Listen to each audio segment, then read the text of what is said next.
नमस्कार दोस्तों, हमारे चैनल पर आपका दिल से स्वागत है। आज हम एक बार फिर बात करेंगे भगवद गीता की, जो हमारी हर समस्या का हल बड़ी आसानी से बताती है। श्री कृष्ण ने इसमें ऐसी अनमोल बातें कही हैं जो हमारे हर सवाल का सही और गहरा जवाब देती हैं। हम गीता के अध्यायों को छोटे छोटे हिस्सों में देख रहे हैं ताकि आपको आसानी से समझ में आ सके। आज हम गीता के 6ठे अध्याय ध्यान योग के दूसरे हिस्से पर चर्चा करेंगे। अगर आपने गीता के पिछले अध्यायों को मिस कर दिए हैं तो कोई बात नहीं, उनके लिंक डिस्क्रिप्शन में दिए गए हैं, जहां से आप आराम से देख सकते हैं। जब भी आप गीता पढ़ें या सुने तो खुद को अर्जुन की जगह पर रखिए और श्री कृष्ण के उपदेशों को वैसे ही समझने की कोशिश कीजिए। अर्जुन की समस्याएं और उलझनें हमारे अपने जीवन से भी जुड़ी हुई हैं और यही वजह है कि गीता के उपदेश आज भी उतने ही महत्वपूर्ण हैं। इस वीडियो में हम गीता के 6ठे अध्याय ध्यान योग की चर्चा करेंगे। इसमें श्री कृष्ण हमें आत्म अनुशासन और ध्यान की महत्वपूर्णता सिखाते हैं। वह बताते हैं कि मन को नियंत्रित करना, योग का अभ्यास करना और जीवन में संतुलन बनाए रखना आंतरिक शांति और भगवान से जुड़ाव लाता है। सच्चे योगी वही हैं जो सभी प्राणियों में दिव्यता देखते हैं।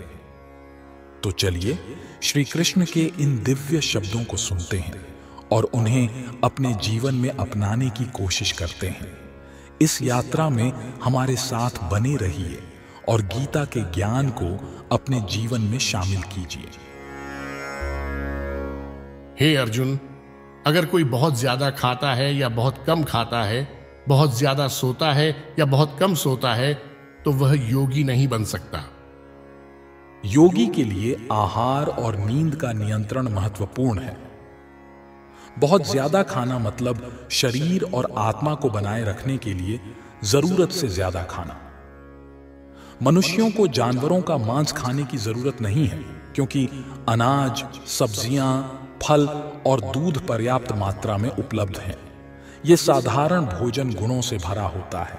जानवरों का मांस उन लोगों के लिए होता है जो अज्ञान के गुण में होते हैं। इसलिए जो लोग मांस खाते हैं, शराब पीते हैं, धूम्रपान करते हैं और कृष्ण को पहले न चढ़ाया गया भोजन खाते हैं, वे पापी होते हैं और पाप का फल भोगते हैं। भगवद गीता में कहा गया है कि जो लोग अपने आत्म संस्कार के लिए खाना बनाते हैं और कृष्ण को नहीं चढ़ाते, वे पाप का भोजन करते हैं। जो लोग पाप का भोजन करते हैं और जरूरत से ज्यादा खाते हैं, वे सही से योग नहीं कर सकते। सबसे अच्छा है कि केवल कृष्ण को चढ़ाया हुआ भोजन ही खाएं। कृष्ण की भक्ति परक व्यक्ति केवल वही खाता है जो पहले कृष्ण को अर्पित किया गया हो। इसलिए केवल कृष्ण की भक्ति करने वाला व्यक्ति ही योग में पूर्णता प्राप्त कर सकता है। नहीं वह योग कर सकता है जो कृत्रिम रूप से उपवास करता है और अपना खुद का उपवास विधि बनाता है। कृष्ण की भक्ति करने वाला व्यक्ति उपवास को शास्त्रों के अनुसार मानता है। वह न तो ज्यादा उपवास करता है और न ही जरूरत से ज्यादा खाता है, और इसलिए वह योग अभ्यास में सक्षम है। जो व्यक्ति जरूरत से ज्यादा खाता है, वह सोते समय बहुत सपने देखेगा और इसलिए उसे ज्यादा सोना पड़ेगा। एक व्यक्ति को रोज 6 घंटे से ज्यादा सोना नहीं चाहिए। जो व्यक्ति 24 घंटे में 6 घंटे से ज्यादा सोता है, वह निश्चित रूप से अज्ञान के गुण से प्रभावित होता है। अज्ञान के गुण वाले व्यक्ति आलसी होते हैं और बहुत सोने की प्रवृत्ति रखते हैं। ऐसा व्यक्ति योग नहीं कर सकता। जो व्यक्ति अपने खाने, सोने, काम करने और आराम करने की आदतों में संतुलित रहता है, वह योग का अभ्यास करके सभी सांसारिक दुखों को कम कर सकता है। अत्यधिक भोजन, नींद, सुरक्षा और संतान उत्पत्ति जो शरीर की मांगे हैं, योग के अभ्यास में प्रगति को रोक सकते हैं। खाने के मामले में इसे केवल तब नियंत्रित किया जा सकता है जब व्यक्ति प्रसादम यानी पवित्र भोजन को स्वीकार करने का अभ्यास करता हो। भगवान श्री कृष्ण को सब्जियां, फूल, फल, अनाज, दूध आदि चढ़ाए जाते हैं। इस तरह एक कृष्ण सचेत व्यक्ति स्वचालित रूप से ऐसा भोजन नहीं स्वीकार करता जो मानव के सेवन के लिए नहीं है या जो गुण की श्रेणी में नहीं आता। नींद के मामले में एक कृष्ण सचेत व्यक्ति हमेशा भगवान की सेवा में सक्रिय रहता है, इसलिए अनावश्यक नींद को बहुत बड़ा नुकसान माना जाता है। एक कृष्ण भक्त अपनी जिंदगी का एक पल भी भगवान की सेवा के बिना नहीं गुजार सकता, इसलिए उसकी नींद न्यूनतम होती है। इस संदर्भ में उनका आदर्श श्रील रूप गोस्वामी है, जो हमेशा कृष्ण की सेवा में व्यस्त रहते थे और दिन में 2 घंटे से ज्यादा नहीं सोते थे, कभी कभी तो इससे भी कम। ठाकुर हरिदास प्रसादम भी नहीं स्वीकारते थे और न ही एक पल सोते थे जब तक वे रोजाना 3 लाख नामों का जप पूरा नहीं कर लेते थे। काम के मामले में एक कृष्ण भक्त केवल वही करता है जो कृष्ण के हित से जुड़ा होता है और इसलिए उसका काम हमेशा नियंत्रित रहता है और इंद्रिय सुख से मुक्त होता है। चूंकि इंद्रिय सुख का कोई सवाल नहीं है, कृष्ण चेतना में व्यक्ति के लिए कोई भौतिक आराम नहीं होता और क्योंकि उसकी सभी गतिविधियां, काम, भाषण, नींद, जागृति सभी नियंत्रित होती हैं, उसके लिए कोई भौतिक दुख नहीं होता। जब योगी योग के अभ्यास से अपने मानसिक गतिविधियों को नियंत्रित कर लेता है और सभी भौतिक इच्छाओं से मुक्त होकर आध्यात्मिक स्थिति में पहुंच जाता है, तब उसे योगी माना जाता है। योगी की गतिविधियां साधारण व्यक्ति से अलग होती हैं, मुख्य रूप से क्योंकि वह सभी भौतिक इच्छाओं, विशेष रूप से यौन इच्छाओं से मुक्त रहता है। एक परिपूर्ण योगी अपने मन की गतिविधियों में इतनी अनुशासित होता है कि कोई भी भौतिक इच्छा उसे परेशान नहीं कर सकती। यह पूर्णता का चरण कृष्ण भावनाशील व्यक्तियों द्वारा स्वाभाविक रूप से प्राप्त किया जा सकता है। जैसा कि श्रीमद् भागवताम में कहा गया है, राजा अम्बरीश ने पहले अपने मन को भगवान कृष्ण के कमलपद पर लगाया, फिर एक एक करके उन्होंने अपनी वाणी को भगवान की दिव्य विशेषताओं का वर्णन करने में, हाथों को भगवान के मंदिर को साफ करने में, कानों को भगवान की गतिविधियों को सुनने में, आंखों को भगवान के दिव्य रूपों को देखने में, शरीर को भक्तों के शरीर को छूने में, नाक को भगवान को अर्पित कमल के फूल की खुशबू को सूंघने में, जीभ को भगवान के चरणों में अर्पित तुलसी के पत्ते का स्वाद लेने में, पैरों को तीर्थ स्थानों और भगवान के मंदिर की यात्रा करने में, सिर को भगवान को प्रणाम करने में और इच्छाओं को भगवान के मिशन को पूरा करने में लगाया। ये सभी दिव्य गतिविधियां एक सच्चे भक्त के लिए पूरी तरह से उपयुक्त हैं। यह दिव्य अवस्था निर्विशेषवादी पथ के अनुयायियों के लिए व्यक्त करना मुश्किल हो सकता है, लेकिन कृष्ण भावनाशील व्यक्ति के लिए यह बहुत आसान और व्यावहारिक होती है, जैसा कि महाराज अम्बरीश की गतिविधियों के विवरण से स्पष्ट है। भगवान के कमल पद में मन को स्थिर करना अत्यंत आवश्यक है। भक्ति सेवा में इन निर्धारित गतिविधियों को अर्चना कहते हैं या भगवान की सेवा में सभी इंद्रियों को लगाना। इंद्रियां और मन दोनों को किसी न किसी गतिविधि में व्यस्त रहना चाहिए। केवल निषेधात्मकता व्यावहारिक नहीं होती। इसलिए सामान्य लोगों के लिए, विशेषकर जो संन्यास जीवन में नहीं है, उपरोक्त वर्णित दिव्य गतिविधियां ही सही प्रक्रिया हैं, जिसे भगवद गीता में युक्त कहा गया है। जैसे एक बवंडर रहित जगह पर दीपक की लौ नहीं हिलती, वैसे ही एक योगी जिसका मन नियंत्रित होता है हमेशा स्थिर रहता है और आत्मा की ध्यान में निरंतर स्थिर रहता है। जो व्यक्ति सच में कृष्णा के प्रति जागरूक होता है और हमेशा ध्यान में अपने पूजनीय भगवान में स्थिर रहता है, वह बिल्कुल उस दीपक की तरह स्थिर रहता है जो बिना हवा के जगह पर जल रहा हो। परफेक्शन की अवस्था को समाधि या ट्रांस कहा जाता है, जब योग के अभ्यास से एक व्यक्ति का मन पूरी तरह से भौतिक सोच से नियंत्रित होता है इसमें व्यक्ति अपने शुद्ध मन से आत्मा को देख सकता है और आत्मा में आनंदित हो सकता है। इस आनंदित स्थिति में व्यक्ति असीमित आध्यात्मिक खुशी में स्थित होता है और आध्यात्मिक इंद्रियों के माध्यम से आनंद का अनुभव करता है।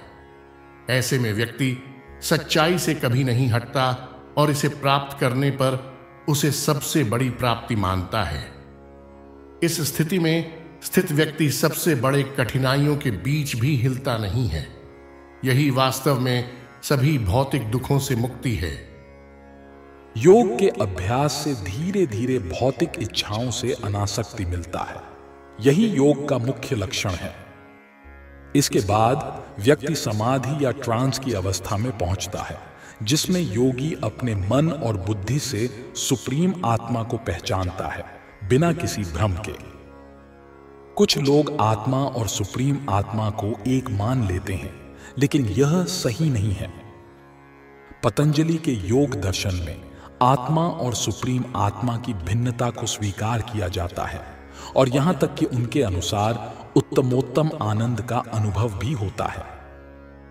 पतंजलि के अनुसार योग के माध्यम से जो व्यक्ति अपने असली स्वरूप को पहचानता है, वह सही मुक्ति को प्राप्त करता है। भगवद गीता और श्रीमद् भागवतम के अनुसार यह मुक्ति केवल भौतिक संसार की समाप्ति नहीं है, बल्कि एक आध्यात्मिक स्थिति है जिसमें व्यक्ति कृष्ण चेतना में स्थित होता है। पतंजलि ने अपने योग सूत्रों में कहा है कि यह आंतरिक शक्ति व्यक्ति को उसके वास्तविक स्वरूप का अनुभव कराती है। कृष्ण चेतना में व्यक्ति आध्यात्मिक आनंद की स्थिति में रहता है और भौतिक समस्याओं से प्रभावित नहीं होता। इस अवस्था में व्यक्ति भौतिक सुख सुविधाओं से ऊपर उठ जाता है और अपने कर्तव्यों को पूरे समर्पण के साथ निभाता है। आजकल के योग प्रैक्टिस जो विभिन्न भौतिक सुख सुविधाओं से संबंधित होते हैं, वास्तव में सही योग का हिस्सा नहीं है। असली योग वही है जिसमें व्यक्ति आत्मा और सुप्रीम आत्मा के बीच की भिन्नता को समझता है और कृष्ण चेतना में पूरी तरह समर्पित रहता है। इस प्रकार योग का सही अभ्यास भक्ति योग में होता है, जिसमें व्यक्ति आध्यात्मिक खुशी का अनुभव करता है और भौतिक संसार की कठिनाइयों से परे रहता है। योग का अभ्यास पूरी लगन और विश्वास के साथ करना चाहिए। सभी भौतिक इच्छाओं को पूरी तरह छोड़ देना चाहिए जो झूठे अहंकार से पैदा होती हैं, और फिर सभी इंद्रियों को मन के माध्यम से पूरी तरह से नियंत्रित करना चाहिए। योगी को पूरी लगन और धैर्य के साथ अभ्यास करना चाहिए, बिना किसी भटकाव के। सफलता पर पूरा विश्वास रखते हुए, और अगर सफलता में कुछ देर भी हो तो भी हतोत्साहित हुए बिना लगातार प्रयास करते रहना चाहिए। जो व्यक्ति कठिन परिश्रम करता है, उसे सफलता निश्चित रूप से मिलती है। भक्ति योग के बारे में श्री रूप गोस्वामी कहते हैं, भक्ति योग को पूरी उत्साह, निष्ठा और धैर्य के साथ भक्तों के संग और अच्छे कर्मों में लिप्त होकर सफलतापूर्वक किया जा सकता है। धैर्य के लिए एक कहानी से प्रेरणा लें। एक चिड़िया ने समुद्र के किनारे अपने अंडे रखे थे, लेकिन समुद्र की लहरें अंडों को बहा ले गईं। चिड़िया ने समुद्र से अपने अंडे लौटाने की गुजारिश की, लेकिन समुद्र ने उसकी बात नहीं मानी। तो चिड़िया ने समुद्र को सुखाने का फैसला किया और अपने छोटे से चोंच से पानी निकालने लगी। लोग उसकी इस असंभव लगने वाली कोशिश पर हंसते थे। उसकी खबर सुनकर गरुड़, भगवान विष्णु का बड़ा पक्षी, उसकी मदद के लिए आया। गरुड़ ने समुद्र से अंडे लौटाने को कहा, वरना वह खुद चिड़िया की कोशिश करने लगेगा। समुद्र डर गया और अंडे लौटा दिए। इस तरह गरुड़ की कृपा से चिड़िया खुश हो गई। इसी तरह भक्ति योग विशेष रूप से कृष्णा के प्रति भक्ति में मुश्किल लग सकता है, लेकिन अगर आप पूरी निष्ठा से इन सिद्धांतों का पालन करेंगे तो भगवान आपकी मदद जरूर करेंगे, क्योंकि भगवान उन लोगों की मदद करते हैं जो खुद अपनी मदद करते हैं। धीरे धीरे, कदम दर कदम पूरी श्रद्धा के साथ बुद्धि के माध्यम से ध्यान की अवस्था में स्थिर होना चाहिए। इस प्रकार मन को सिर्फ आत्मा पर केंद्रित किया जाना चाहिए और किसी और चीज के बारे में सोचना नहीं चाहिए। सही विश्वास और बुद्धि से धीरे धीरे इंद्रियों की गतिविधियों को रोकना चाहिए। इसे प्रत्याहार कहते हैं। जब मन को विश्वास, ध्यान और इंद्रियों की रोकथाम द्वारा नियंत्रित किया जाता है तो वह ध्यान की अवस्था या समाधि में स्थित हो जाता है। उस समय जीवन के भौतिक दृष्टिकोण में फंसने का कोई खतरा नहीं रहता। दूसरे शब्दों में, हालांकि भौतिक शरीर के रहते हुए व्यक्ति भौतिक चीजों से जुड़ा होता है, लेकिन उसे इंद्रिय सुख के बारे में नहीं सोचना चाहिए। केवल परम आत्मा के सुख के बारे में सोचना चाहिए। यह स्थिति आसानी से सीधे कृष्णा चेतना का अभ्यास करके प्राप्त की जा सकती है। जब भी मन अपनी चंचल और अस्थिर प्रकृति के कारण इधर उधर भटके तो उसे तुरंत वापस लाना और आत्मा के नियंत्रण में लाना चाहिए। मन की प्रकृति चंचल और अस्थिर होती है, लेकिन एक आत्म साक्षात्कारित योगी को मन को नियंत्रित करना होता है। जो व्यक्ति मन को नियंत्रित करता है उसे गोस्वामी या स्वामी कहा जाता है, और जो व्यक्ति मन द्वारा नियंत्रित होता है उसे गोदास या इंद्रियों का सेवक कहा जाता है। एक गोस्वामी जानता है कि इंद्रिय सुख का मानक क्या है। पारलौकिक इंद्रिय सुख में इंद्रियां भगवान श्री कृष्ण की सेवा में लगती हैं, जो इंद्रियों के सर्वोच्च मालिक हैं। शुद्ध इंद्रियों के साथ कृष्ण की सेवा करना ही कृष्ण चेतना कहलाता है। यही इंद्रियों को पूरी तरह से नियंत्रित करने का तरीका है, और यही योग साधना की सर्वोच्च परिपूर्णता है। योगी जिसका मन मुझ पर स्थिर है वह वास्तव में परम आनंद को प्राप्त करता है। ब्रह्म से उसकी एकता के कारण वह मुक्त हो जाता है। उसका मन शांत रहता है, उसकी इच्छाएं शांत हो जाती हैं और वह पापों से मुक्त हो जाता है। ब्रह्मभूत अवस्था का मतलब है कि व्यक्ति भौतिक मोह से मुक्त हो जाता है और भगवान की दिव्य सेवा में स्थित रहता है। जब तक व्यक्ति का मन भगवान के चरणों पर स्थिर नहीं होता, तब तक वह ब्रह्म के उस शुद्ध स्वरूप में नहीं रह सकता। हमेशा भगवान की प्रेममय सेवा में लगे रहना या कृष्ण चेतना में स्थिर रहना वास्तव में रजोगुण और सभी भौतिक अशुद्धियों से मुक्त होना है। आत्मा में स्थिर होकर और सभी भौतिक अशुद्धियों से मुक्त होकर योगी परम चेतना के साथ संपर्क में रहते हुए आनंद की उच्चतम अवस्था को प्राप्त करता है। आत्म साक्षात्कार का मतलब है अपनी असली स्थिति को समझना, जो परमात्मा से जुड़ी होती है। हर आत्मा परमात्मा का अंश होती है और उसकी स्थिति भगवान की दिव्य सेवा करने की होती है। परमात्मा से यह दिव्य संपर्क ब्रह्म संपर्श कहलाता है। सच्चा योगी मुझे सभी जीवों में देखता है और हर जीव को मुझ में देखता है। वास्तव में आत्म साक्षात्कार प्राप्त व्यक्ति मुझे हर जगह देखता है। कृष्ण चेतना में स्थिर योगी सच्चा दृष्टा होता है, क्योंकि वह कृष्ण को सभी के हृदय में परमात्मा के रूप में स्थित देखता है। भगवान परमात्मा रूप में कुत्ते और ब्राह्मण दोनों के हृदय में स्थित होते हैं। सच्चा योगी जानता है कि भगवान हमेशा दिव्य और पारलौकिक हैं, और चाहे वे कुत्ते में हों या ब्राह्मण में, वे भौतिक रूप से प्रभावित नहीं होते। यही भगवान की सर्वोच्च निष्पक्षता है। व्यक्तिगत आत्मा भी हृदय में स्थित होती है, लेकिन वह हर जीव के हृदय में नहीं होती। यही अंतर है व्यक्तिगत आत्मा और परमात्मा के बीच। जो व्यक्ति सही मायने में योग का अभ्यास नहीं करता, वह इसे स्पष्ट रूप से नहीं देख सकता। कृष्ण चेतना में स्थित व्यक्ति कृष्ण को आस्तिक और नास्तिक दोनों के हृदय में देख सकता है। स्मृति में इसे इस प्रकार कहा गया है, भगवान सभी प्राणियों के स्रोत हैं, इसलिए वे माता की तरह पोषण करने वाले हैं। जैसे माता सभी प्रकार के बच्चों के प्रति निष्पक्ष होती है, वैसे ही परमपिता या माता भी। इसलिए परमात्मा हर जीव में सदा विद्यमान है। बाहर से भी हर जीव भगवान की ऊर्जा में स्थित है। जैसा कि 7वें अध्याय में बताया जाएगा, भगवान की मुख्य रूप से 2 ऊर्जा हैं, आध्यात्मिक या श्रेष्ठ और भौतिक या निम्न। जीवात्मा जो श्रेष्ठ ऊर्जा का हिस्सा है, निम्न ऊर्जा द्वारा नियंत्रित रहता है। फिर भी हर जीवात्मा भगवान की ऊर्जा में ही स्थित रहता है। योगी समान दृष्टि रखता है, क्योंकि वह देखता है कि सभी जीव भिन्न परिस्थितियों में होने के बावजूद कर्मों के परिणाम स्वरूप हमेशा भगवान के सेवक बने रहते हैं। जब जीव भौतिक ऊर्जा में होता है तो वह इंद्रियों की सेवा करता है, और जब वह आध्यात्मिक ऊर्जा में होता है तो सीधे भगवान की सेवा करता है। दोनों ही स्थितियों में जीवात्मा भगवान का सेवक होता है।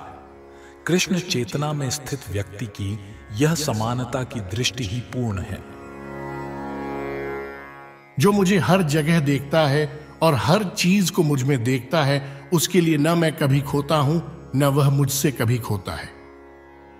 कृष्ण चेतना में स्थित व्यक्ति निश्चित रूप से भगवान कृष्ण को हर जगह देखता है और वह सब कुछ कृष्ण में देखता है।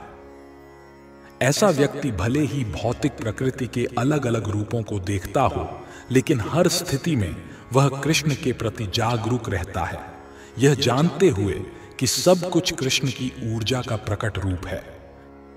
कृष्ण के बिना कुछ भी अस्तित्व में नहीं हो सकता और कृष्ण ही सबके स्वामी हैं। यही कृष्ण चेतना का मूल सिद्धांत है। कृष्ण चेतना का मतलब है कृष्ण के प्रति प्रेम का विकास, जो भौतिक मुक्ति से भी परे है। यह आत्म साक्षात्कार से आगे की अवस्था है, जिसमें भक्त कृष्ण के साथ इस तरह एक हो जाता है कि कृष्ण ही उसके लिए सब कुछ बन जाते हैं और भक्त पूरी तरह से कृष्ण प्रेम में लीन हो जाता है। इस अवस्था में भगवान और भक्त के बीच एक घनिष्ठ संबंध बन जाता है और जीव अपनी अमरता को प्राप्त करता है। इस अवस्था में भगवान कभी भी भक्त की दृष्टि से ओझल नहीं होते। कृष्ण में विलीन हो जाना आध्यात्मिक विनाश है और भक्त ऐसा कोई जोखिम नहीं उठाता। ब्रह्म संहिता में कहा गया है, मैं आदि पुरुष गोविंद की पूजा करता हूं, जिन्हें भक्त अपने प्रेम से सजी आंखों से सदा अपने हृदय में देखता है। वे अपने शाश्वत श्याम सुंदर रूप में भक्त के हृदय में स्थित रहते हैं।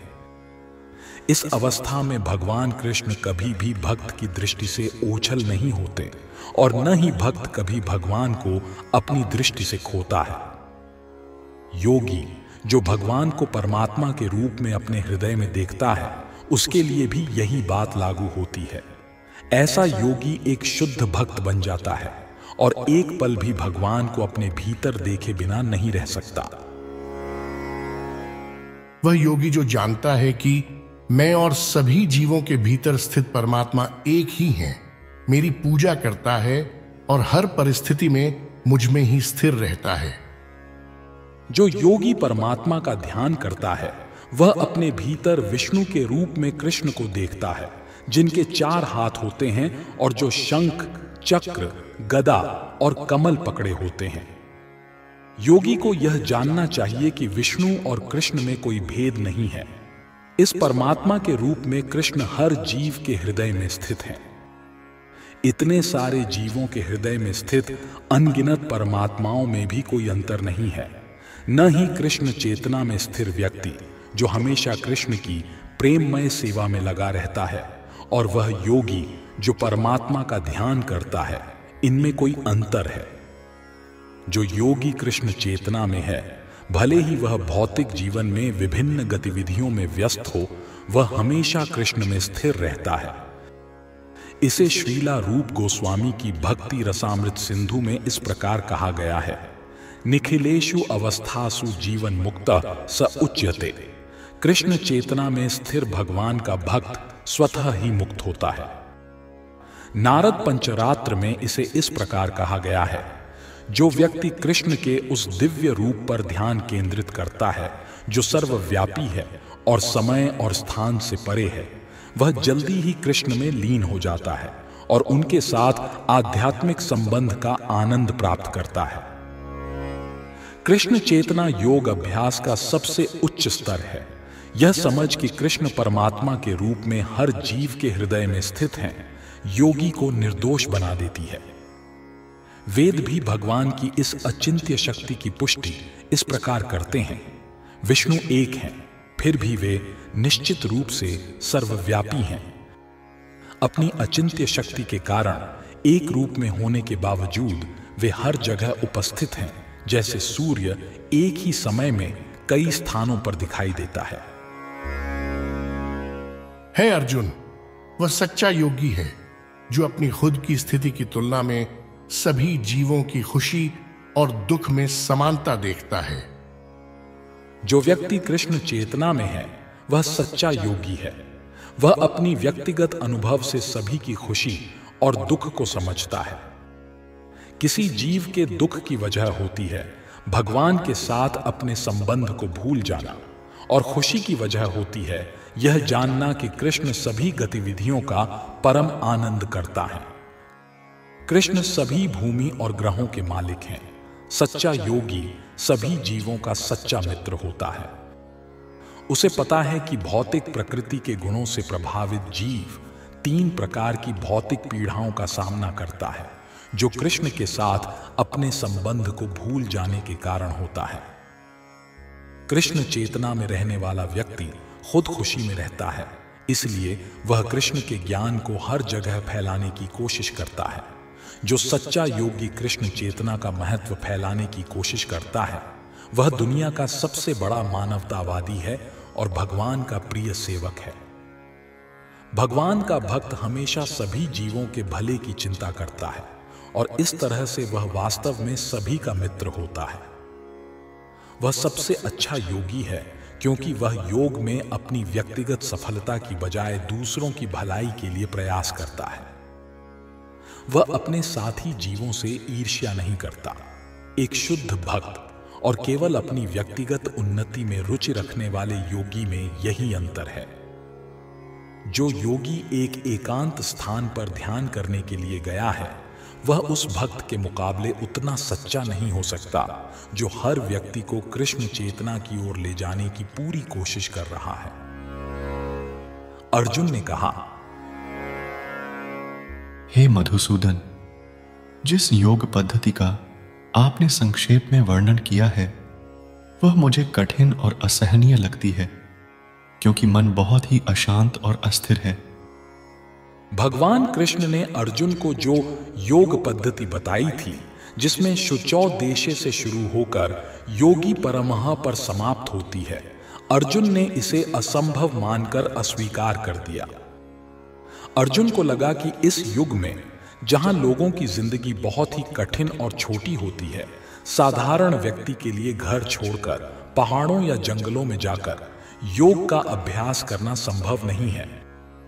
आजकल लोग आत्म साक्षात्कार के साधनों के प्रति गंभीर नहीं हैं और इस कठिन योग पद्धति को अपनाना, जिसमें जीवन जीने का तरीका, बैठने का तरीका, स्थान का चयन और मन की भौतिक इच्छाओं से दूरी शामिल है, असंभव लगता है। अर्जुन, जो एक शाही परिवार से था, बहुत सारी योग्यताओं से युक्त था, एक महान योद्धा, लंबी उम्र वाला और भगवान कृष्ण का करीबी मित्र था, फिर भी उसने इस योग पद्धति को अपनाने से इनकार कर दिया। 5000 साल पहले अर्जुन के पास बेहतर सुविधाएं थीं, फिर भी उसने इस योग पद्धति को स्वीकार नहीं किया। इसका मतलब है कि इस युग में यह पद्धति सामान्य रूप से असंभव है। हालांकि कुछ दुर्लभ व्यक्तियों के लिए यह संभव हो सकता है, लेकिन सामान्य लोगों के लिए यह असंभव है। अगर यह 5000 साल पहले भी असंभव था, तो आज के समय में क्या स्थिति होगी? जो लोग विभिन्न तथाकथित स्कूलों और समाजों में इस योग पद्धति की नकल कर रहे हैं, वे वास्तव में समय बर्बाद कर रहे हैं। वे इस पद्धति के वास्तविक लक्ष्य से पूरी तरह अज्ञात हैं। हमारे साथ श्रीमद् भगवद गीता की इस यात्रा में जुड़ने के लिए बहुत बहुत धन्यवाद। अगर आपको गीता के 6ठे अध्याय ध्यान योग का यह हिस्सा पसंद आया हो तो कृपया वीडियो को लाइक और शेयर जरूर करें। इससे हमें और बेहतर सामग्री तैयार करने की प्रेरणा मिलती है। अगर आप YouTube पर हमारे वीडियो देख रहे हैं तो हमारे चैनल को सब्सक्राइब करना न भूलें ताकि आप आगे आने वाले सभी वीडियो की सूचना पा सकें। और अगर आप Facebook पर देख रहे हैं तो हमारे पेज को फॉलो करना न भूलें ताकि संपूर्ण भगवद गीता सीरीज की हर नई वीडियो का अपडेट आपको मिलता रहे। हमारे लिए आपके सुझाव और विचार बहुत महत्वपूर्ण हैं, इसलिए कृपया नीचे कमेंट बॉक्स में जरूर बताएं कि आप इस विषय के बारे में क्या सोचते हैं। आपके फीडबैक से हमें हमारी सामग्री को और भी बेहतर बनाने में मदद मिलती है। अगले वीडियो में हम भगवद गीता के 6ठे अध्याय की यात्रा को और विस्तार से और सरल भाषा में जारी रखेंगे। इस अध्याय में हमें ज्ञान और कर्म के सही तरीके को समझने में मदद मिलेगी और यह हमारे जीवन को बेहतर बनाने में उपयोगी साबित होगा। तब तक अपना ध्यान रखें, खुश रहें और जीवन की राह पर सच्चाई और ईमानदारी के साथ आगे बढ़ते रहें। हम अगली बार फिर मिलेंगे और गीता के इस महत्वपूर्ण अध्याय को और गहराई से समझेंगे। धन्यवाद और जय श्री कृष्ण।